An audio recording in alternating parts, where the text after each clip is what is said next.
పలు జిల్లాల్లో bird flu కారణంగా వేలాది కోళ్లు మృత్యువాత పడుతుండడం, జనాలు చికెన్ తినాలంటేనే హడలిపోయే పరిస్థితులు ఏర్పడటం పట్ల ముఖ్యమంత్రి చంద్రబాబు సమీక్ష నిర్వహించారు. బర్డ్ ఫ్లూపై ఆందోళన చెందాల్సిన అవసరం లేదని స్పష్టం చేశారు.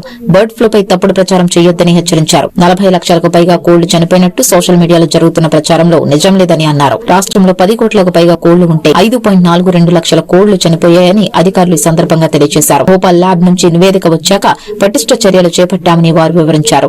ఉష్ణోగ్రతల వల్ల బర్డ్ ఫ్లూ త్వరగా వ్యాప్తి చెందే అవకాశం ఉందని, తక్కువ ఉష్ణోగ్రతల వల్ల బర్డ్ ఫ్లూ త్వరగా వ్యాప్తి చెందే అవకాశం ఉందని, ఎండలు పెరిగే కొద్దీ వ్యాధి వ్యాపించడం తగ్గుతుందని తెలిపారు. పౌల్ట్రీలో సరైన పారిశుద్ధ్యం లేకపోవడం వల్ల వ్యాధి వచ్చిందని నిర్ధారించారు. అందుకు సీఎం చంద్రబాబు స్పందిస్తూ ప్రభుత్వ పరంగా అన్ని జాగ్రత్తలు తీసుకోవాలని అధికారులను ఆదేశించారు. రాష్ట్రంలో 2,32,53,000 నాటుకోళ్లు ఈ రాష్ట్రంలో ఉన్నాయి. లేయర్స్ బాయిలర్స్ కలిసి 8,46,09,000 బాయిలర్స్ లేయర్స్ కలిసి ఉన్నట్టుగా మాకు రిపోర్ట్ ఉంది. అంటే దాదాపుగా ఈ రాష్ట్రంలో 10,78,63,152 కోళ్లు ఉన్నాయి.